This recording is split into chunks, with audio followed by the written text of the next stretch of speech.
Número 9. Hombre Lobo. Hacia el final de la Segunda Guerra Mundial, los nazis hicieron un último esfuerzo para crear un tipo especial de soldado que operaría en secreto detrás de las líneas enemigas. Con el nombre clave de Operación Hombre Lobo, este regimiento de voluntarios de élite eran soldados uniformados que debían operar de manera similar a los comandos aliados. Estos soldados dejarían un símbolo que parecería una esvástica, dibujada apresuradamente, pero en realidad era la marca de los hombres lobo. Estos soldados golpearían al enemigo en su punto más vulnerable, caminando solos, en un camino oscuro o conduciendo un automóvil. Por lo general, cuando solo había un soldado o una pareja, y se podrían escabullir fácilmente. La organización tenía su sede en Berlín, y el plan era entrenar reclutas en tácticas de guerra de guerrillas que los nazis habían observado entre los soviéticos en territorios capturados como Ucrania. Pero, según los informes, las cosas no salieron según lo planeado. En realidad, no fue tan bueno en absoluto. Poco después de la invasión aliada de Normandía, comenzaron a circular rumores sobre una fuerza guerrillera nazi secreta. Al año siguiente, el famoso político Joseph Goebbels instó a todos los alemanes a luchar hasta la muerte en lo que se conoció como el discurso del hombre lobo. Poco sabía el mundo para entonces que la unidad hombre lobo ya había sido parcialmente desmantelada. Nunca se acercó ni siquiera a su potencial, pero la propaganda continuó extendiéndose, principalmente a través de una estación de radio llamada Radio Hombre Lobo, que afirmaba que los aliados estaban planeando esclavizar a los alemanes. La transmisión pidió a los alemanes que se mantuvieran firmes, incluso si eso significaba pagar con sus vidas. Después de la guerra, los oficiales alemanes confesaron que la unidad hombre lobo era ineficiente y débil, y que su líder, Hans Adolf Brützmann, era igualmente incompetente. En otras palabras, no era ni lejos lo que se le atribuyó, y no fue una amenaza relativa desde sus inicios.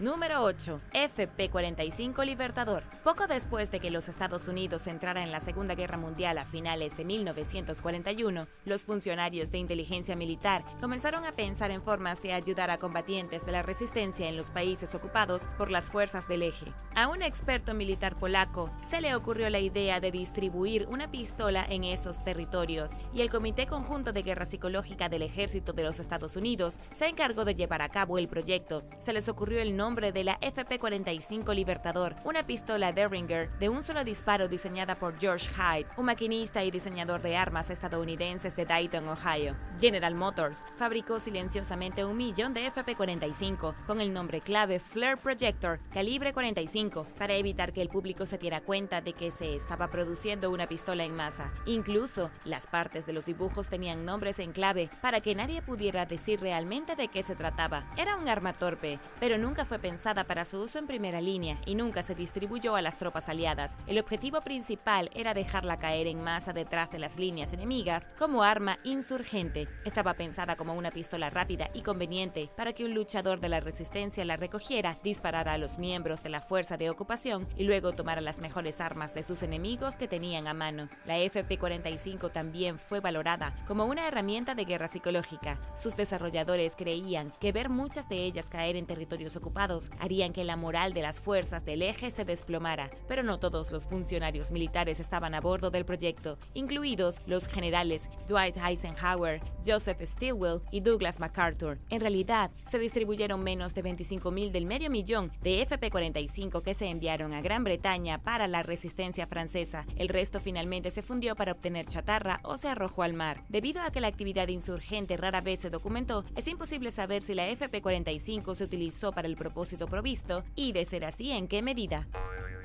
Número 7. Proyecto San José. Entre 1944 y 1947, el gobierno de los Estados Unidos realizó una serie de experimentos para probar los efectos del gas mostaza en humanos en condiciones tropicales. Sospechaban que las personas pueden ser más o menos sensibles a la sustancia en función de su raza, por lo que los militares arrojaron gas mostaza a la selva desde aviones en la isla panameña de San José. Luego observaron los efectos en los participantes puertorriqueños y blancos para ver si había alguna diferencia. No la hubo, y este fue lamentablemente solo uno de los muchos experimentos basados en la raza que el gobierno estadounidense ha asumido a regañadientes en las últimas décadas. National Public Radio obtuvo algunos documentos desclasificados sobre el proyecto San José que afirman que el proyecto del experimento era recopilar datos sobre el comportamiento de agentes químicos letales. En otras palabras, los militares expusieron conscientemente a sus participantes a sustancias mortales. El gas mostaza daña el ADN casi instantáneamente instantáneamente al contacto. El veterano de la Segunda Guerra Mundial, Rollins Edwards, le dijo al medio de comunicación que se sentía como si estuviera en llamas. La sustancia química causa lesiones graves, incluidas grandes ampollas en la piel y en los pulmones, que a menudo conducen a enfermedades crónicas y potencialmente mortales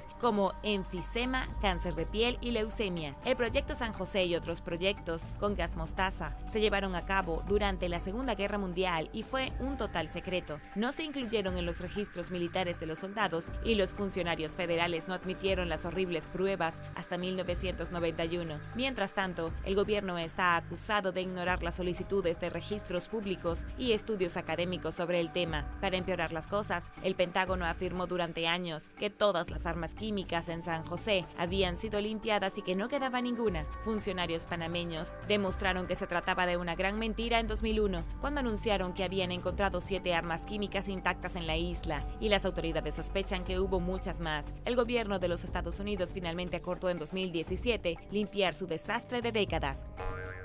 Número 6. Operación Age. Las fuerzas aliadas invadieron Italia en 1945. Para entonces, gran parte del país se veía a sí mismo como si hubiera perdido la guerra, y los ciudadanos expulsaron del poder a su dictador, fascista y pronazi, Benito Mussolini. Después, el rey lo arrestó. Esta situación preocupó a Hitler y creía necesario mantener a Mussolini en el poder para mantener el apoyo de Italia en la guerra, y no estaba equivocado. Italia ya había accedido a entablar conversaciones de paz secretas con los aliados a espaldas de Hitler, lo que aumentaba su paranoia. Hitler luego invadió el norte de Italia, dividiendo el país en dos, y se puso a trabajar en una misión para rescatar a Mussolini. En lo que se conoció como la Operación Age o Gran Sasso Raid, Hitler ordenó al oficial de Waffen-SS Otto Soccorseni que liberara a Iducce antes de que fuera entregado a los aliados. Soccorseni rastreó la ubicación de Mussolini hasta una estación de esquí remota en los Apeninos. Viajó allí en planeadores con su equipo de 16 soldados de la SS que se acercaron en silencio antes de asaltar la propiedad. Los intrusos sometieron a los guardias con facilidad y destruyeron su equipo de radio. Entonces encontraron a Mussolini, quien supuestamente exclamó: "Sabía que mi amigo Adolfo Hitler no me dejaría abandonado". Soccorseni se apresuró a subir al dictador caído en desgracia a bordo del avión y acompañó personalmente a Mussolini a Austria. Toda la redada duró menos de 10 minutos y no se disparó ni una sola bala. Mussolini pasó a liderar el gobierno títere que los nazis establecieron en el norte de Italia.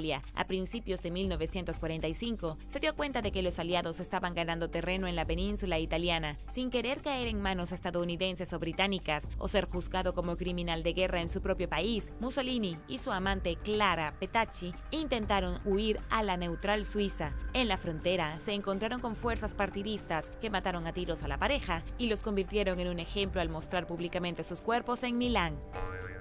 Número 5. Operación Carne Picada. En abril de 1943, un hombre muerto vestido como un marino británico apareció frente a las costas de España con un maletín de aspecto sospechoso sujeto a su muñeca. El descubrimiento despertó el interés de los nazis, quienes movieron los hilos necesarios para acceder al caso. En él encontraron documentos que describían un complot aliado para invadir la Cerdeña y Grecia ocupadas por los alemanes. En ese momento, España estaba bajo la dictadura de Franco, quien declaró una política de neutralidad en la guerra. El gobierno español compartió los documentos con los alemanes y luego los devolvió a los británicos, quienes determinaron mediante un examen forense que los documentos habían sido leídos. Pocos sabían los nazis que el hombre muerto no era un soldado en absoluto, era un vagabundo llamado Windor Michael, que había muerto al ingerir veneno para ratas. El gobierno británico había vestido el cadáver como un oficial de la Marina, con una identificación falsa y el nombre del capitán William Martin. Los documentos también eran falsos, formaban parte de un plan denominado Operación Carne Picada,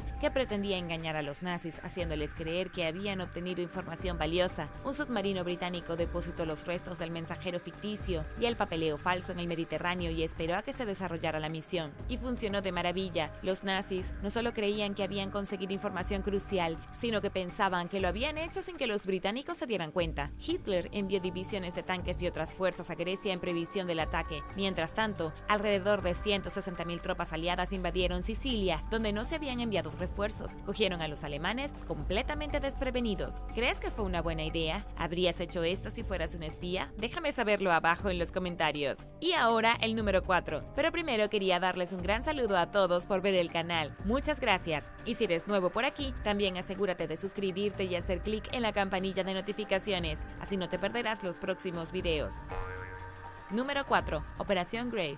A finales de 1944, al comienzo de la Batalla de las Ardenas, Hitler encargó al líder del comando Otto Skorzeny que interfiriera y saboteara las comunicaciones y la moral de los aliados. Conocida como Operación Grave, la misión consistió en disfrazar a los alemanes de habla inglesa con uniformes de soldados estadounidenses capturados y enviados detrás de las líneas enemigas con documentos falsificados del gobierno de los Estados Unidos. Estas tropas encubiertas desviaron el tráfico de tanques, cambiaron las señales de tráfico, destruyeron depósitos de municiones, destruyeron líneas telefónicas y causaron estragos en las operaciones aliadas, algo así como una operación que se suponía que debía hacer el hombre lobo. Afortunadamente para los aliados, los comandos no causaron ningún daño grave, pero se las arreglaron para provocar una seria confusión y pánico entre las fuerzas estadounidenses. Los soldados estadounidenses se dieron cuenta del plan y corrieron la voz para estar atentos a los culpables, establecieron puestos de control en las carreteras e interrogaron a los transeúntes sobre los deportes estadounidenses y la cultura pop. Lamentablemente, esto llevó a la detención de auténticas tropas aliadas. Para aumentar el caos, los impostores que fueron capturados intentaron deshacerse de los estadounidenses, alegando que los comandos estaban conspirando para matar al general Dwight Eisenhower. Lo pusieron en una vivienda protectora por preocupación a su seguridad. Al final, la operación hizo poco más que incomodar los esfuerzos de guerra aliado. Con la operación paralizada, los nazis retiraron a los comandos. Las fuerzas estadounidenses continuaron buscando a los impostores durante varios meses, antes de darse cuenta de que se habían ido. ¿Crees que este tipo de tácticas de confusión son una forma eficaz de deshacerse de las fuerzas enemigas? Déjame saberlo abajo en los comentarios. Número 3. Ejército Fantasma. En 1944, el ejército de los Estados Unidos desarrolló su primera unidad de engaño táctico, oficialmente conocida como las Tropas Especiales del Cuartel General 23 y apodada el Ejército Fantasma. La unidad de alto secreto constaba de 82 oficiales y 1023 soldados. Pasaron el último año de guerra engañando a los alemanes para que pensaran que eran una fuerza de 30.000 efectivos mediante el uso de tácticas de engaño visuales, sonoras y de radio. Estos hábiles estafadores del combate llevaron a cabo 22 engaños a gran escala mientras estaban armados solo con metralladoras calibre 50. Debido a la naturaleza sofisticada del trabajo, la mayoría de los miembros de la unidad tenían experiencia en arte e ingeniería o eran soldados profesionales. De hecho, con un coeficiente intelectual promedio de 119, se dice que fue uno de los grupos militares más inteligentes de la historia. Sus tácticas incluían el uso de tanques inflables, tráfico de radio falso y efectos de sonido y generales falsos. Y sus métodos funcionaron, salvando efectivamente miles de vidas, mientras más o menos volvían locos a los alemanes. El trabajo fue altamente clasificado, incluso después de la guerra. Los miembros juraron mantener el secreto y se ocultó cualquier rastro de la operación. La revista Smithsonian reveló al público la existencia de la división en 1985 y el asunto fue desclasificado durante la década de 1990. Número 2. Proyecto Paloma. Durante la Segunda Guerra Mundial, los oficiales militares se enfocaron en desarrollar mejores formas de apuntar misiles con precisión. En 1923, al psicólogo B.F. Skinner se le ocurrió la idea de un misil guiado por palomas y el gobierno lo financió. Diseñó una nariz especial para misiles con 3 cabinas que tenían una paloma cada una. Skinner luego conectó cables a las cabezas de los pájaros y les pidió que picotearan una imagen de la trayectoria de vuelo que estaba en una pantalla frente a ellos. Cuando las 3 palomas picoteaban la pantalla, los cables que estaban conectados a sus cabezas cambiaban la dirección del misil en consecuencia. En otras palabras, a las palomas se les encomendó dirigir proyectiles explosivos hacia objetivos adecuados. Skinner había trabajado con palomas antes, sabían que estas aves, a menudo detestadas, son inteligentes, tienen buena visión y permanecen tranquilas durante el caos, pero no había forma de que las palomas escaparan de la nariz, lo que significa que sin saberlo navegarían hacia su propia muerte. Los funcionarios no estaban convencidos de la idea de Skinner y terminaron el proyecto de misiles guiados por palomas antes de que pudiera despegar realmente. Skinner mantuvo sus palomas alejadas del proyecto y volvía a probar sus habilidades de vez en cuando. 6 años después, todavía recordaban su entrenamiento. Número 1. Operación Gunner Sight. Uno de los ingredientes clave que utilizaron los alemanes en sus intentos de desarrollar una bomba atómica fue algo llamado óxido de deuterio y agua pesada. Después de invadir Noruega en 1940, los nazis tomaron la planta Norsok Hydro-Velmok, donde obligaron a los trabajadores a acelerar la fabricación de agua pesada. En 1941, un operativo de resistencia noruega se puso en contacto con la inteligencia británica y les informó sobre el aumento de la producción de agua pesada de los alemanes. Ante la sospecha de que los nazis estaban desarrollando armas nucleares, los británicos se pusieron manos a la obra para planificar una misión de sabotaje. El informante que reveló la investigación del químico noruego y diseñador de plantas de Vermont, Leif Tronstad, después de filtrar los detalles, inmediatamente huyó de Noruega a Suecia. Luego se fue a Gran Bretaña, donde se le asignó la tarea de entrenar unidades de comando para misiones de sabotaje aliadas en Noruega. El proyecto reclutó a participantes noruegos que se sometieron a semanas de entrenamiento físico intensivo al aire libre. Esto era necesario porque la planta de Vermont estaba rodeada por una meseta de montaña alta y ubicada en un ambiente gélido que dificultaba su acceso. Tronstad desaconsejó bombardear las instalaciones. Advirtió que si una bomba golpeaba los tanques de almacenamiento de amoníaco líquido de la planta, pondría en peligro a los civiles. Además, una bomba no necesariamente destruiría el suministro de agua pesada que se guardaba en el sótano. La misión, conocida como Operación Gunner Sight, comenzó en 1943. Los reclutas noruegos se lanzaron en paracaídas al área al amparo de la noche. Para llegar a la planta, descendieron al fondo de un desfiladero, cruzaron un río helado y treparon por un acantilado de 152 metros. Usando cortadores de metal, los hombres irrumpieron en la propiedad a través de una puerta lateral. Dos miembros del equipo entraron al edificio a través de un túnel lateral y colocaron cargas explosivas cerca de los tanques de agua pesada. Encendieron mechas, salieron apresuradamente y pronto escucharon un satisfactorio boom proveniente del interior. El trabajo del grupo terminó y pasaron al tramo final de su misión, esquiar más de 322 kilómetros hacia Suecia. La instalación fue destruida y aunque los alemanes la volvieron a poner en funcionamiento en unos meses, ralentizó efectivamente las ambiciones nucleares. Mientras tanto, los nazis intentaron encontrar al equipo responsable de la explosión, pero nunca fueron capturados ni heridos, habiendo esquiado con éxito hasta un lugar seguro. Búnkeres soviéticos secretos. En la década de 1960, la Unión Soviética estaba ocupada construyendo búnkeres en toda Polonia. En ese momento, los búnkeres estaban altamente clasificados, no aparecieron en ningún mapa y se ocultaron al público. Estaban tan escondidos que no podían ser vistos desde el aire, ya que durante ese tiempo había espías por todas partes. Todos estos años después, se ha descubierto la verdad sobre los misteriosos búnkeres soviéticos. Los investigadores finalmente están revelando algunas de las estrategias militares secretas implementadas por los soviéticos durante la Guerra Fría. Los documentos soviéticos se referían a estos lugares como centros de comunicación, pero luego dejaron de hablar de ellos por completo. ¿Por qué? Porque estos búnkeres estaban llenos de armas nucleares. La Unión Soviética siempre negó tener armas nucleares en Polonia, pero las imágenes de satélite desclasificadas y los escaneos de edificios dicen lo contrario. Los investigadores ahora han comenzado a ingresar a estos sitios antiguos y la evidencia del interior muestra que definitivamente se usaron para almacenar armas nucleares. Los arqueólogos del Instituto de Historia y Relaciones Internacionales de Polonia pudieron finalmente explorar algunas de las instalaciones de almacenamiento de ojivas nucleares. Life Science informa que están trabajando para reconstruir el papel que jugaron los sitios secretos en el tablero de ajedrez global. Las instalaciones abandonadas eran similares a los búnkeres de Alemania, Checoslovaquia, Bulgaria y Hungría, que los soviéticos también usaban para albergar armas nucleares. Básicamente, había ojivas nucleares tácticas en toda Europa, con suficiente potencia de fuego para borrar al continente del mapa. Estas ojivas variaron desde tan pequeñas como 0.5 kilotones hasta tan grandes como 500 kilotones. Por supuesto, la cantidad de potencia de fuego que poseen los rusos no ha disminuido, pero las instalaciones en la mayor parte de Europa han sido abandonadas y se cree que las ojivas nucleares ahora están en suelo ruso.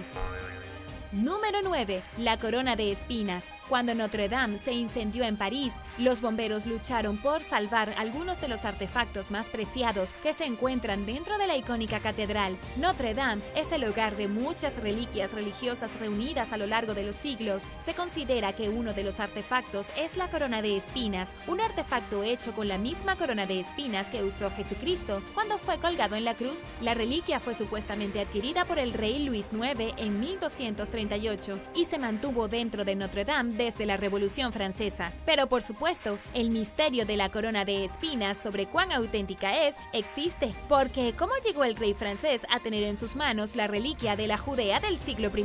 Según los evangelios, se colocó una corona de espinas tejida sobre la cabeza de Jesús y la corona es considerada uno de los instrumentos de la pasión o arma Christi. Los textos antiguos muestran que en el 530 después de Cristo, la corona estaba en exhibición en la Basílica del Monte Sión en Jerusalén. Luego desapareció y fue llevada a Bizancio, donde el emperador Justiniano el Grande le quitó las espinas para dárselas a varios líderes religiosos. Con el tiempo las piezas se escondieron y en el 1238 después de Cristo, el emperador de Constantinopla se las entregó al rey Luis IX de Francia para obtener su apoyo. Pero no todos los cristianos o teólogos aceptan esta historia. Los artefactos religiosos relacionados con el cristianismo son casi imposibles de autentificar. En el momento de la crucifixión, guardar objetos no era una práctica común. Luego, más tarde, a lo largo de los años, existieron tantas reliquias en tantos lugares, en Bizancio y Europa, que un santo podía tener 4 cuerpos completos, múltiples manos y muchas partes del cuerpo dispersas aquí y allá. Muchas reliquias religiosas eran falsificaciones, hechas durante la Edad Media para llevar poder y riqueza a cualquier lugar que pretendiera tenerlas. Número 8. Los fideos más antiguos. Uno de los alimentos más populares en todo el mundo es el mismo hoy que hace 4000 años. Los fideos. ¿A quién no le gusta una sopa de fideos? En China se ha desenterrado un plato de fideos que se remonta al año 2000 a.C. Es el ejemplo más antiguo de fideos en todo el planeta. El descubrimiento sugiere que los fideos procedían originalmente de Asia y no de Italia. Los fideos conservados son amarillos, finos y se ven extremadamente sabrosos, incluso después de haber estado enterrados durante tanto tiempo. Fueron descubiertos dentro de un cuenco volcado en el sitio arqueológico de Lagia, atrapados debajo de 3 metros de tierra. Según Hou Yuanlu, de la Academia de Ciencias de China, es la evidencia empírica más antigua de los fideos y se elaboraron con 2 tipos diferentes de mijo, que es un grano ampliamente cultivado en China desde hace 7000 años. En comparación, los fideos modernos de América del Norte y Europa se elaboran con trigo. Puede que no lo sepas, pero ha habido mucho debate sobre quién inventó los fideos por primera vez. Nadie pudo ponerse de acuerdo sobre si fueron los chinos, los italianos o los árabes, ya que las 3 culturas eran conocidas por crear un tipo de fideo alrededor del siglo I. Antes de este nuevo descubrimiento, el registro más antiguo de fideos provino de un libro escrito durante la dinastía Han del Este, en algún momento alrededor del año 25 después de Cristo. Debido a esto, nadie pensó realmente que los fideos eran un alimento básico popular hace más de 2000 años. Y ahora el número 7. Pero primero, si eres un suscriptor que regresa, bienvenido de nuevo. Y si eres nuevo por aquí, también asegúrate de suscribirte y hacer clic en la campanilla de notificaciones, así no te perderás los próximos videos. Número 7. El sitio del hombre primitivo. El sitio Calico Early Man ha sido llamado uno de los descubrimientos arqueológicos más extraños de toda América del Norte. Está ubicado en el desierto, aproximadamente a 2 horas de Los Ángeles. El sitio marca el lugar exacto donde los humanos supuestamente se asentaron en las orillas de lo que alguna vez fue un antiguo lago hace más de 30.000 años. O eso, o la ubicación es literalmente nada. Ese es el gran misterio sobre el sitio, ya que algunos creen que todos los descubrimientos hechos aquí fueron parte de un gran engaño y otros creen que es uno de los sitios históricos más importantes de todo Estados Unidos. Gran parte del problema proviene de las supuestas herramientas de piedra que fueron descubiertas por los arqueólogos en el lugar. Encontraron escamas de piedra en el polvo que afirmaron ser herramientas de piedra. Por otro lado, algunas personas han dicho que son literalmente solo rocas y que los arqueólogos estaban esforzando demasiado, haciendo algo de la nada. Uno de los mayores problemas aquí es que los científicos no creen que los humanos ingresaron a América del Norte hasta hace 16.000 años, lo que significa que nadie podría haber vivido en el sitio hace 30.000 años. Incluso ahora, con descubrimientos auténticos como una ciudad antigua en Perú, las estimaciones sitúan ciertos artefactos en 22.000 años. Por ahora, este sitio es un misterio. No recibe suficiente atención por parte de los arqueólogos profesionales interesados en resolver el debate de una vez por todas. Entonces, todo lo que tenemos son un montón de rocas que pueden o no ser herramientas de piedra que pertenecieron a personas que pueden o no haberse asentado en el área hace miles de años. ¿Tú qué piensas? Déjame saberlo abajo en los comentarios. Número 6.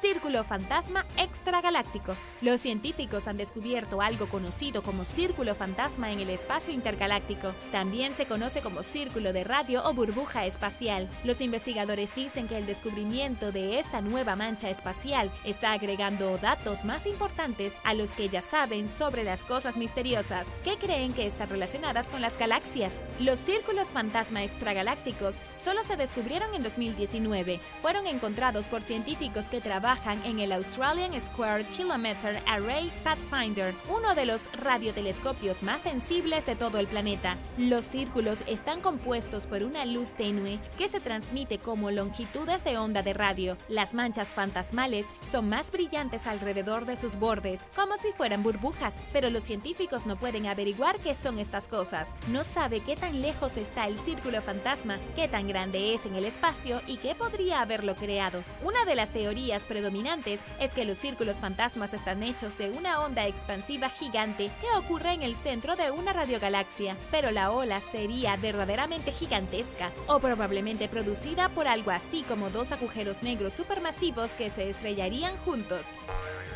Número 5. Esqueleto de caballo misterioso. El esqueleto de un caballo misterioso fue descubierto durante las excavaciones en la casa del Palacio de Carlos II en Inglaterra. La casa fue construida en el siglo XVII para que Carlos II estuviera lo más cerca posible de todos sus caballos de carreras favoritos. Pero este caballo fue encontrado enterrado en una extensión del palacio conocida como Rothschild Yard, hecha en 1903. Los historiadores creen que el caballo probablemente fue enterrado alrededor de 1750, pero aquí es donde entra el verdadero misterio. Algunos han especulado que el caballo puede haber sido el favorito absoluto del rey por el lugar donde se encontró debajo de lo que habría sido el patio al aire libre antes de que se instalara la extensión, y probablemente murió alrededor de los 18 años. Eso era bastante viejo para un caballo en ese entonces. Aún más sorprendente es que los arqueólogos hayan sugerido que el esqueleto podría pertenecer al legendario cemental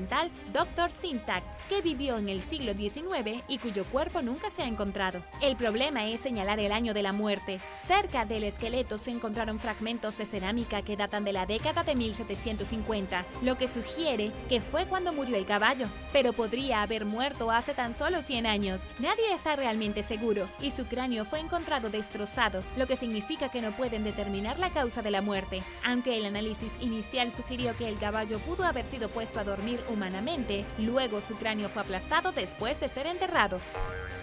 Número 4. Una señal lejana. Incluso más misteriosa que un caballo enterrado es la señal distante que los científicos han captado desde las profundidades del espacio interestelar. La señal fue capturada por la nave Voyager 1, que actualmente se encuentra a unos 22.7 mil millones de kilómetros de nuestro planeta. En este momento, es el objeto más lejano en el espacio jamás creado por humanos. Se lanzó hace más de 40 años y todavía se adentra cada vez más en el cosmos. Aún está transmitiendo información a nuestros científicos aquí en la Tierra. Parte de la información más reciente que han recopilado nuestros científicos se refiere a la misteriosa señal que parece emanar de un medio muy lejano. Según los científicos que trabajan de cerca en el caso, la Voyager 1 detectó ráfagas utilizando su sistema de ondas de plasma, uno de los únicos instrumentos que todavía funciona correctamente en la nave. Este instrumento funciona como un medidor de voltaje de un electricista y recoge señales muy particulares. Los científicos no saben en este momento qué significan las señales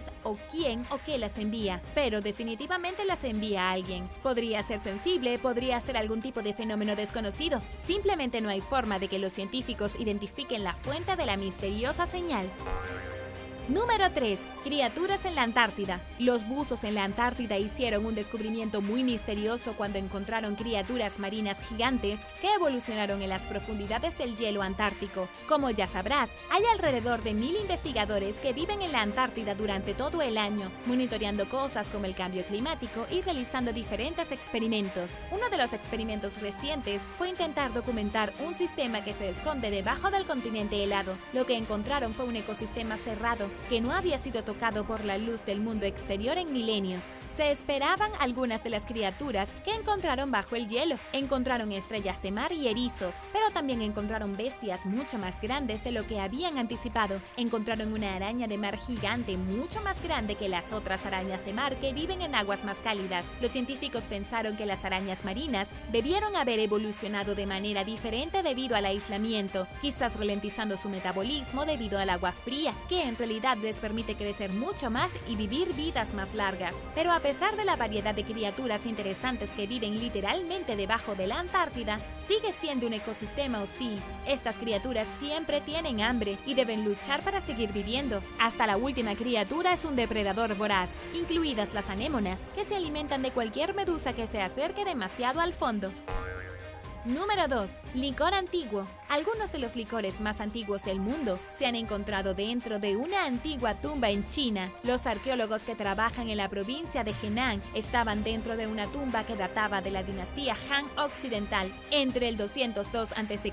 y el 8 después de Cristo, cuando descubrieron una olla de bronce llena de un líquido. Vertieron el líquido de la olla y lo pusieron en un vaso medidor, momento en el que inmediatamente sintieron el abrumador aroma del vino. Según Shi Yisheng, del Instituto de Arqueología y Reliquias Culturales, lograron obtener unos 3.5 litros de líquido, y aunque olía a vino, era de un amarillo transparente bastante asqueroso y se parece muchísimo a la orina. Desafortunadamente, el licor aún debe ser analizado completamente por un equipo de laboratorio para determinar todos sus ingredientes. Hubo todo tipo de otras reliquias y artefactos descubiertos dentro de la tumba, incluidas vasijas de barro y figuras de bronce. Incluso los restos de personas dentro de la tumba estaban bien conservados. Pero sinceramente, no hay mucho misterio sobre un par de personas en una tumba china. Se han encontrado miles de ellas. Lo misterioso es el alcohol no identificado. Probablemente fue vino de arroz, ya que se han encontrado otros vinos de arroz en tumbas similares que datan de la misma época.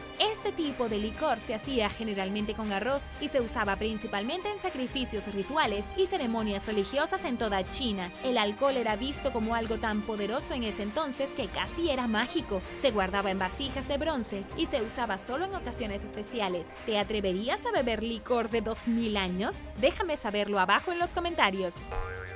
Número 1. Capa misteriosa. Los científicos han descubierto una nueva capa en nuestro planeta. Es la quinta capa y los científicos la han denominado el núcleo interno más interno. El estudio fue realizado por investigadores de la Universidad Nacional de Australia. Confirmaron la existencia de esta nueva y misteriosa capa, que dicen que todavía es difícil de analizar, a pesar de que saben que está allí. El descubrimiento es tan grande que, literalmente, tendremos que reescribir nuestros libros de texto de ciencias de la Tierra. Pero, ¿qué es esta nueva capa?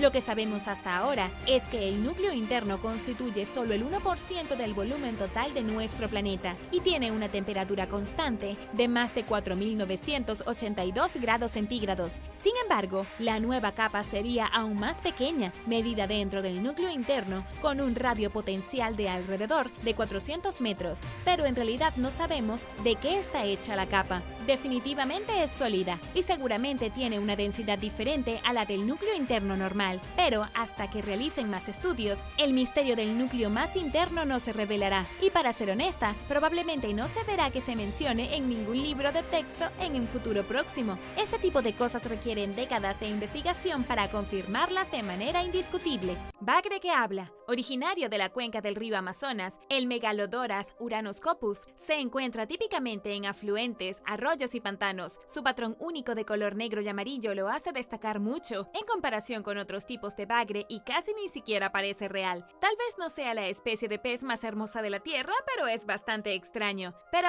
¿por qué se les llama bagre que habla? Buena pregunta. Es porque pueden producir sonidos bloqueando sus aletas pectorales espinosas en sus cuencas, moviéndolas contra la parte interna de la cuenca y haciendo resonar su vejiga natatoria, usando un músculo en la parte posterior de su cráneo para producir un sonido de clic profundo. Bastante interesante, ¿no crees? Estos bagres que hablan son de crecimiento lento. Por lo general alcanzan hasta 1 metro de largo y pesan hasta 5 kilogramos en la vida adulta. Los especímenes registrados más grandes que se conocen, que se encuentran en los sistemas fluviales del Amazonas, el Essequibo y Tocantins, tenían hasta 71 centímetros de largo. Su coloración los hace muy populares en el comercio comercio de acuarios y comen prácticamente de todo. A pesar de su tamaño, el bagre que habla puede describirse como un gigante gentil. Suelen ignorar a otros peces y dedicarse a sus asuntos, alimentándose principalmente de crustáceos. Estos habitantes del fondo también están fuertemente blindados, lo que los protege de especies agresivas. Entonces, si estás en el Amazonas y atrapas a esta bestia amarilla y negra, no te preocupes, hay cosas mucho más aterradoras a las que hay que prestarles atención.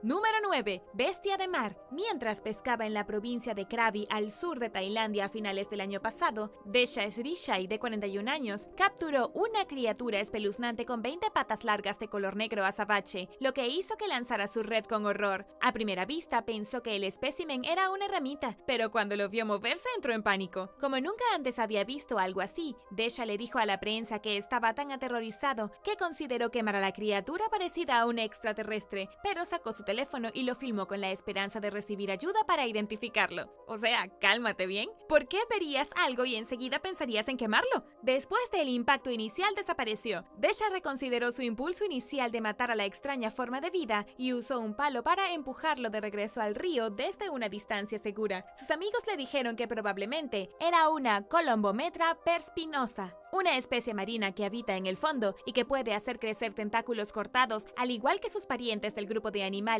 crinoideos, que incluye estrellas, erizos y pepinos de mar. A diferencia de muchos de sus parientes, esta criatura no tiene un tallo que la conecte con el fondo marino, y a pesar de su aterradora apariencia, es bastante inofensiva para los humanos, ya que se alimenta principalmente de plancton. Todos esos extraños apéndices y plumas la ayudan a atrapar su comida, pero esto aparentemente no le importó a Desha, quien dijo que espera no volver a pescar algo así nunca más.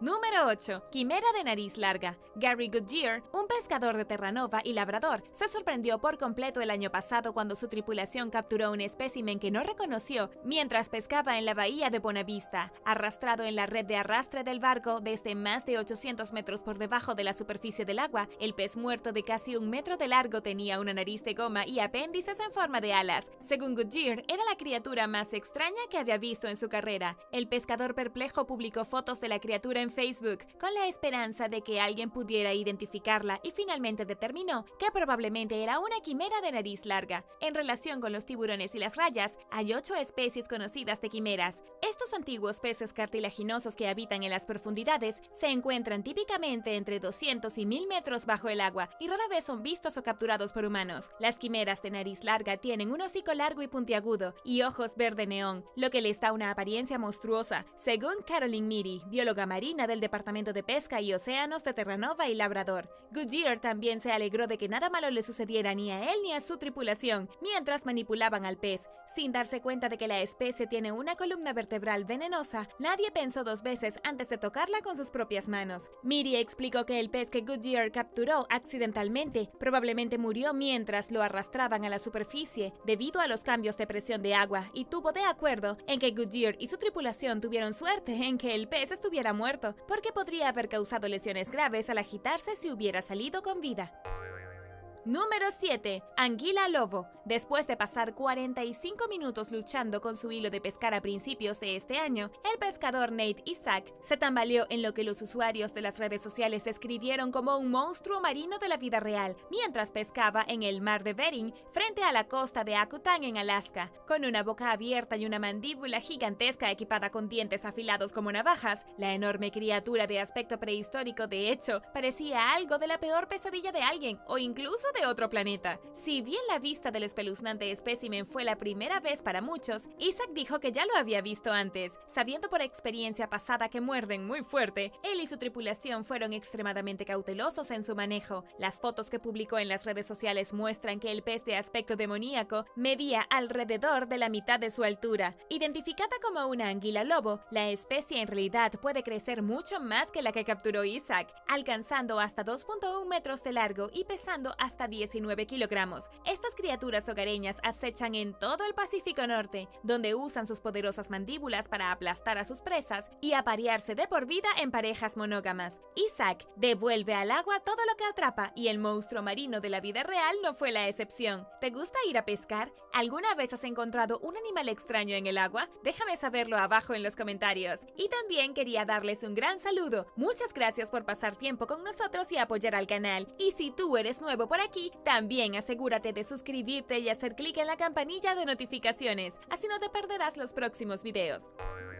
Número 6. Sargo chopa. Mientras pescaba en la costa de Florida a principios de este año, el pescador Paul Lore capturó un espécimen de aspecto extraño con un diseño similar a una cebra y equipado con dientes inquietantemente humanoides, dispuestos en filas de 2 o 3. El pescador de 33 años describió el cuerpo de la criatura como un pez tipo pargo, muy compacto pero carnoso. También mencionó que tenía un poder de mordida muy fuerte, no lo suficiente como para arrancar un dedo, pero lo suficiente como para que nunca más quieras acercarte a sus dientes. A pesar de su apariencia inusual, este pez no es raro. Conocido como Sargo chopa, a menudo se encuentra en las costas del Golfo de México y el Atlántico en los Estados Unidos, y es común en toda América del Norte, incluso tan al norte como Cape Cod en Massachusetts. La especie inspiró el nombre del vecindario de Sheep's Head Bay en Brooklyn, donde una vez pobló las aguas de la costa este de Coney Island. Este pez se alimenta principalmente de crustáceos y utiliza sus dientes para triturar percebes, conchas de almejas y conchas de cangrejo. Lore explicó que sus branquias actúan como un filtro, expulsando fragmentos de caparazón que la criatura consume. Añadió que la dieta de la especie le da a su carne un sabor a cangrejo, lo que le valió el nombre de cangrejo del pobre en su área. El sargo chopa crece hasta alrededor de 76 centímetros de largo, pero incluso los especímenes más pequeños son increíblemente fuertes. Según Lore, tan pronto como uno se engancha en un hilo de pescar, nadan hacia los lados con mucha fuerza, lo que hace que sea difícil enrollarlos.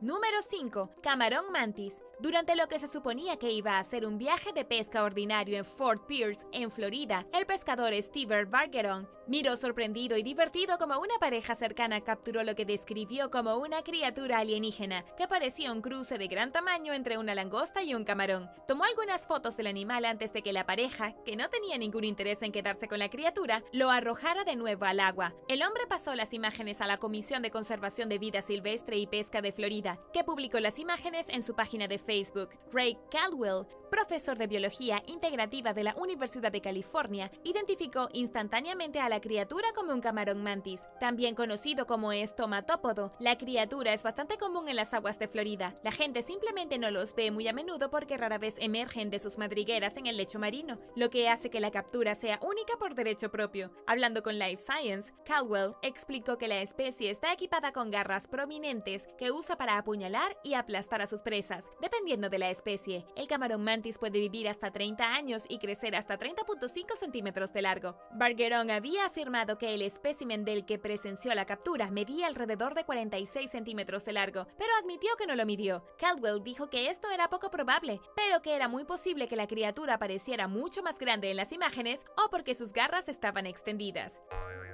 Número 4. Tiburón mutante. Después de capturar accidentalmente a una tiburón hembra preñada en su red de arrastre frente a la costa de Indonesia a principios de este año, el pescador Abdullah Nuren y su hermano la abrieron y recibieron el impacto de su vida. 2 de los bebés por nacer parecían normales, pero el tercero tenía rasgos faciales inquietantemente parecidos a los humanos y un ojo grande parecido a los de los dibujos animados. El bebé tiburón deformado probablemente tenía un defecto congénito llamado cicoplia, según el biólogo de conservación marina, el Dr. David Schiffman, quien sugirió buscar en Google este tipo de condición. Explicó en una publicación de Twitter que la cicoplia ocurre cuando los 2 ojos de una criatura se fusionan en una órbita. Atrapado cerca de la provincia Nusa Tenggara, el tiburón mutante atrajo a una multitud de visitantes curiosos, incluidos los vecinos de Nuren, quienes, según los informes, se ofrecieron a comprarle el espécimen. En cambio, se lo guardó para sí mismo con planes de conservarlo como un amuleto de buena suerte.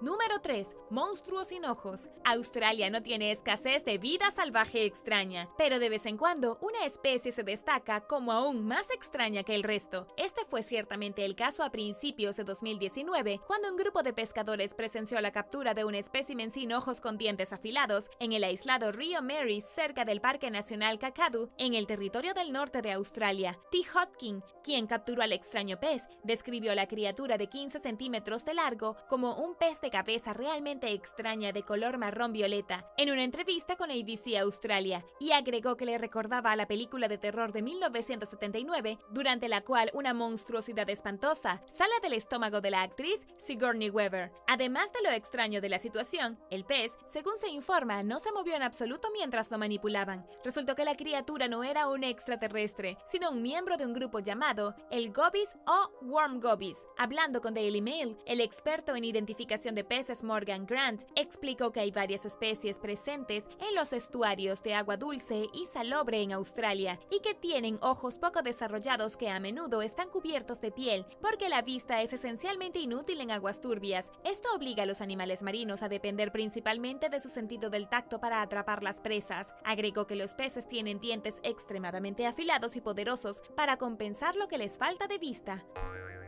Número 2. Gota translúcida parecida a un camarón. Mientras pescaba con sus 2 hijos a más de 64 kilómetros de la península Karikari, en la isla norte de Nueva Zelanda en 2014, Stewart Fraser vio una criatura translúcida parecida a un camarón flotando cerca de la superficie del agua. Curioso por saber qué era, lo agarró y le tomó algunas fotos para mostrárselas a sus amigos pescadores. El espécimen era completamente transparente, menos una pequeña mancha naranja dentro de su cuerpo. Fraser lo describió como escamoso pero firme y gelatinoso al tacto. Nadie que él conocía pudo identificarlo, dejando a todos desconcertados. Mail Online llegó al fondo del misterio con la ayuda de miembros del personal de National Marine Aquarium en Plymouth, en Reino Unido, quienes identificaron a la criatura como una salpa maggiore. Las salpas se parecen un poco a las medusas, pero están más estrechamente relacionadas con los vertebrados. Según el director del National Marine Aquarium, Paul Cox, tienen branquias y un corazón, y sus cuerpos están encerrados en una estructura en forma de saco con 2 aberturas, una de cada extremo, por las que se bombea agua, impulsando a la criatura a través del agua. Mientras tanto, los filtros recolectan nutrientes de forma pasiva de las algas y del fitoplancton. Poco se sabe acerca de estos extraños animales, que se encuentran principalmente en todo el océano austral, viajan en grandes cadenas y crecen hasta 25 centímetros de largo. Las salpas son únicas porque funcionan individualmente y como parte de un organismo más grande. No tienen defensa contra los depredadores, lo que demuestra que el poder no siempre viene en números y su apariencia clara sirve como una forma de camuflaje que les ayuda a evitar convertirse en la próxima comida de otro animal.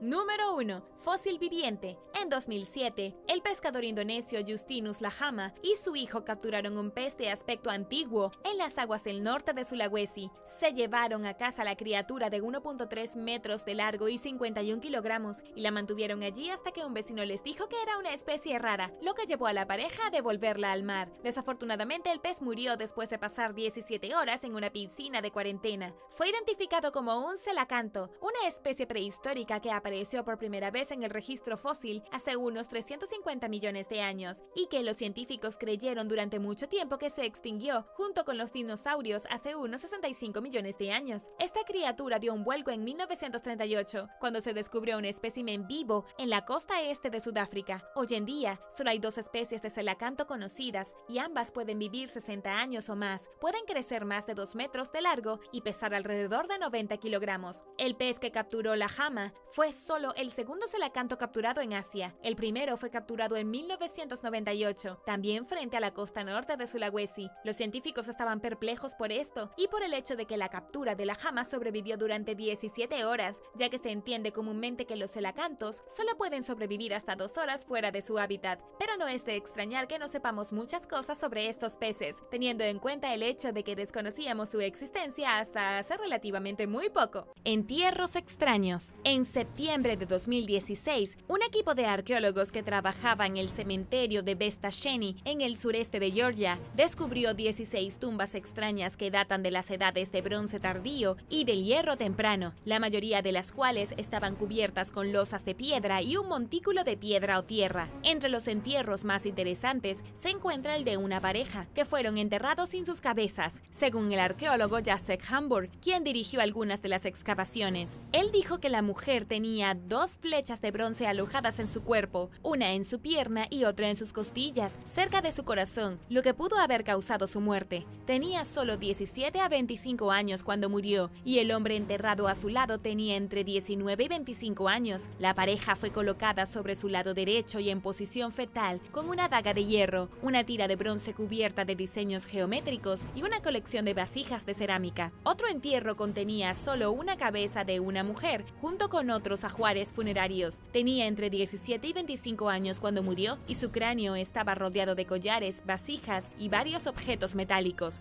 La cueva más grande y notable contenía un hombre colocado en posición fetal, acompañado de una daga de 50 centímetros de largo, decorada con imágenes de ciervos y caballos, puntas de flecha de bronce y hierro, huesos de animales y un cuerno. Los arqueólogos también encontraron algo llamado recipiente de pedestal, que es alto y delgado, con una gran abertura superior, únicas en la región. Estas piezas son raras, pero se encontraron en abundancia sorprendentemente en el sitio. La cantidad de armas encontradas dentro del cementerio transmite una fuerte cultura militarista, lo que sugiere que los soldados fueron enterrados junto a los agricultores. Número 10. Lámpara de genio. Mientras excavaban en el Parque Nacional Ciudad de David en Israel, los arqueólogos desenterraron una lámpara de bronce con una cara grotesca que fue cortada por la mitad. En su interior encontraron una mecha de lino bien conservada. Se han encontrado miles de lámparas como esta en todo el Imperio Romano, pero es la primera de su tipo jamás descubierta en Israel, según el arqueólogo de la Autoridad de Antigüedades de Israel, el Dr. Yuval Baruch. Explicó además que la lámpara puede haber sido colocada en una pared o depositada ritualmente en los cimientos de un edificio. Esto era algo común en el antiguo mundo, que estaba destinado a traer buena suerte. El artefacto fue descubierto debajo de un edificio que se construyó durante el primer o segundo siglo, al final del período del Segundo Templo. Los investigadores creen que la lámpara pudo haber sido colocada en los cimientos del edificio debido a su proximidad con la fuente de agua dulce de la ciudad en ese momento, conocida como la piscina Siloé. Poco después de que se anunciara el descubrimiento de la lámpara, el arqueólogo húngaro el Dr. Gábor Szalándhy se acercó al Ministerio de Antigüedades e informó a la agencia que podrían estar en posesión de la mitad correspondiente. Descubierta en Budapest hace 9 años, también fue desenterrada de los cimientos de un antiguo edificio que data de la época del dominio romano en la región. La mitad de la lámpara del genio en Israel y la otra en Budapest. ¿Cuáles son las posibilidades? Las dos mitades son diferentes a otras lámparas de bronce conocidas de su tipo, particularmente debido a su simetría precisa, y ambas tienen exactamente las mismas dimensiones. Número 9. Espada de hierro doblada. Unos arqueólogos en Grecia acaban de anunciar el descubrimiento de una espada de hierro plegada que data de hace 1600 años en la tumba de un soldado que sirvió al ejército imperial romano. Los restos fueron encontrados en una basílica paleocristiana del siglo V que fue descubierta en 2010 antes de la construcción de una nueva vía del metro. Conocida como la Basílica de Sintrivani, está ubicada en el norte de Grecia, en Salónica, que fue una ciudad importante durante la época romana. La basílica se encuentra en lo alto de una iglesia del siglo IV, que puede ser la iglesia más antigua jamás descubierta en Tesalónica. Aunque el soldado fue enterrado en un sitio religioso, la espada doblada era parte de un ritual pagano, y este tipo de artefacto se encuentra generalmente en el norte de Europa. Hablando con Life Science, el coinvestigador del proyecto, Errikos Maniotis, explicó que el hombre probablemente era un mercenario que provenía de una tribu germánica y que se apegó a sus raíces paganas mientras se adhería al estilo de vida romano y la religión cristiana. El soldado era un oficial de alto rango, pero los investigadores aún deben estudiarlo para conocer más detalles, incluido cuándo y cómo murió. Además de la espada doblada, fue enterrado con muchas otras armas, incluida una punta de lanza y el centro de un escudo, llamado escudo jefe. Maniotis dijo que esta variedad de ajuar funerario ayudará a arrojar luz sobre cómo los mercenarios de la región impactaron a la comunidad de Salónica. Número 8. Palacio Tel Kabri. En el sitio arqueológico de Tel Kabri, en el norte de Israel, hay un extenso palacio cananeo de 6.039 metros cuadrados que data del siglo XVIII a.C., que alguna vez sirvió como centro político para la población local. Más grande que un centro comercial moderno, contenía un elegante salón de banquetes, elegantes pinturas murales y salas de almacenamiento llenas de más de 100 frascos de vino especiado. Por razones que durante mucho tiempo dejaron perplejos a los arqueólogos, el palacio fue abandonado abruptamente en algún momento poco después de someterse a renovaciones y se dejó vacío durante aproximadamente 1000 años. Tenía sentido culpar de su deserción a un terremoto, ya que la estructura se encuentra en una región tectónicamente activa, pero los expertos dudaban en asignar automáticamente la culpa. A medida que avanzaban las excavaciones, se acercaron a una explicación, descartando varias causas en el camino, incluidas sequías, inundaciones y varios factores ambientales, así como incendios, armas y violencia. Después de años de realizar excavaciones, se hizo evidente que un terremoto probablemente hizo que los residentes huyeran después de todo.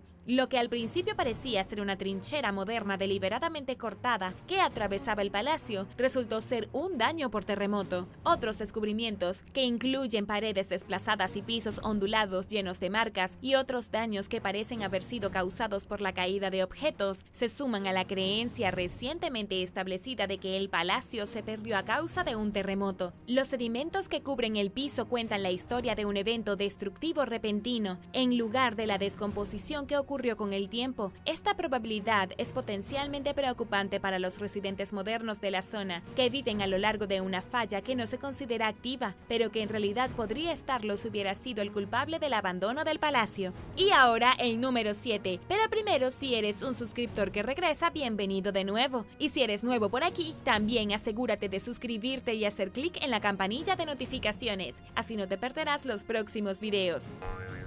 Número 7. Esqueleto desnutrido. Hace unos 4500 años, en lo que hoy es Turingia, en Alemania, una adolescente sufrió una muerte lenta y dolorosa por tuberculosis durante una hambruna, pocos meses después de dar a luz. Cuando los arqueólogos descubrieron sus restos esqueléticos en 2015, la apodaron Rosie. Encontrada en una tumba sin ajuar funerario, su pelvis presentaba signos de traumatismo severo durante el parto. El daño se había curado, lo que indica que había dado a luz al menos 6 meses antes de morir. Los dientes de Rosie y los signos de crecimiento restantes sin desarrollar muestran que falleció entre los 16 y 18 años de edad. Medía 1.6 metros de altura y sufría de encías infectadas. Un estudio de los huesos reveló que murió hambrienta y extremadamente desnutrida, probablemente debido a una mala cosecha. Su omóplato y cráneo descoloridos revelan que también tenía deficiencia de vitamina C y escorbuto. Pero, en última instancia, fue la inflamación pulmonar, posiblemente causada por la tuberculosis, lo que le cobró la vida a Rosie. El líder del estudio, Jan Novacek,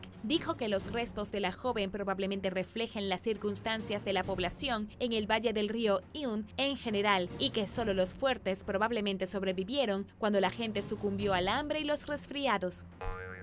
Número 6. Insignia de Friedman. Mientras buscaban un tesoro recientemente en Charleston, en Carolina del Sur, un trío de detectores de metales obtuvo una pista prometedora sobre un posible artefacto en el patio trasero de alguien. Uno de los cazadores, Alex Macon, persistió incluso después de que sus amigos se rindieron en encontrar lo que fuera, y sus esfuerzos valieron la pena cuando descubrió una insignia con forma de escudo perteneciente a alguien que sirvió en la compañía de bomberos del Niágara, una brigada de negros voluntarios que se remonta a la Guerra Civil. Encontrado debajo de 5.1 a 7.6 centímetros de tierra, la insignia estaba inscrita con el año 1861. La Guerra Civil comenzó en abril de ese año y en diciembre, el gran incendio de 1861 destruyó gran parte de Charleston. Numerosas brigadas de bomberos negros ayudaron a combatir las llamas y estos valientes bomberos se hicieron cada vez más importantes a lo largo de la guerra. Inscrita con las iniciales WPP, la insignia pertenecía a un hombre negro libre y miembro de la brigada llamado William P. Perry, que tenía 31 años cuando golpeó el gran incendio y finalmente sobrevivió a la guerra. Murió a los 47 años en 1892. Se cree que la insignia de Perry es el primer artefacto de este tipo que se haya encontrado y refleja la historia del servicio orgulloso que los afroamericanos brindaron durante la Guerra Civil a lo largo del camino de la larga lucha hacia la verdadera libertad. libertad e igualdad. Otra insignia fue encontrada a principios de este año en un sitio de construcción en Charleston por el detector de metales y residente Ralph Fields, quien descubrió el artefacto después de una búsqueda infructuosa de días y justo cuando estaba a punto de terminar. A partir de finales del siglo XVIII, los esclavos negros liberados en Charleston debían registrarse en la oficina del secretario de la ciudad y obtener algo llamado insignia de freedman, que indicaba su condición de no esclavo. Número 5. Cabeza de mármol del primer emperador romano. El arqueólogo Francesco Iancola descubrió recientemente un busto poco común del primer emperador de Roma, César Augusto, mientras realizaba trabajos de restauración en la ciudad italiana de las murallas medievales de Isernia. Hablando con CNN, Iancola dijo que no esperaba encontrar un artefacto tan excepcional que notó cuando la tierra cambió de color mientras excavaba detrás de una pared. Para el ojo entrenado del arqueólogo, el cabello y los ojos de la estatua eran un claro indicio de la identidad de la estatua. Originalmente llamado Cayo Octavio, César Augusto fue el hijo adoptivo de Julio César, quien reinó desde el 27 a.C. al 14 después de Cristo. Se le atribuye la fundación del Principado romano, que se considera la primera fase del Imperio romano. Su gobierno marcó el inicio de un período inusualmente tranquilo, conocido como la Pax Romana o la Paz Romana, que duró más de 2 siglos y vio una reducción importante del conflicto a gran escala, a pesar de la expansión imperial romana en curso. Iancola notificó de inmediato a las autoridades sobre la cabeza de mármol, que data de entre el año 20 a.C. al 10 después de Cristo, y fue tallada en el mismo mármol de Lunigiana utilizado por el artista renacentista Miguel Ángel, con una altura de 35 centímetros. Probablemente se desprendió de una estatua de 2 metros que representaba a César Augusto a una edad temprana. Los arqueólogos dijeron que el artefacto es importante, pero no sabemos por qué estaba aquí. Sugirieron que se colocara en un templo dedicado al culto de la familia imperial o en el foro de la localidad, pero admitieron que eso son solo ideas. Número 4. Moneda 2 años de la libertad. En el pasado, los arqueólogos que trabajaban en la ciudad vieja de Jerusalén descubrieron una moneda extremadamente rara que se remonta a la revuelta de Bar Kokhba, un levantamiento contra Roma que duró del 132 al 135 después de Cristo. Encontrada en el Parque Arqueológico William Davidson, junto al muro occidental, la moneda presenta imágenes de uvas y el lema 2 años de libertad de Israel en un lado. En el otro lado contiene un pino y la palabra Jerusalén. Si bien se ha encontrado muchas monedas que datan de la revuelta en todo Israel, solo hay 4 de ellas entre las miles de monedas que se han desenterrado dentro de la ciudad vieja, según el doctor Donald Tefbi Ariel, jefe de la Autoridad de Antigüedades de Israel, Departamento de Monedas. Hablando con el Times of Israel, señaló que la moneda recién descubierta es la única encontrada en la ciudad vieja que lleva el nombre de Jerusalén. Los arqueólogos de la Autoridad de Antigüedades creen que los legionarios romanos que ayudaron a aplastar la revuelta pueden haber traído las monedas a Jerusalén y guardarlas como recuerdos. La revuelta duró 3 años y medio y marcó el último de los antiguos levantamientos judíos contra los gobernantes extranjeros. El historiador del siglo III, Diocasios, señaló que más de 1000 asentamientos y más de 50 fortalezas judías fueron destruidas.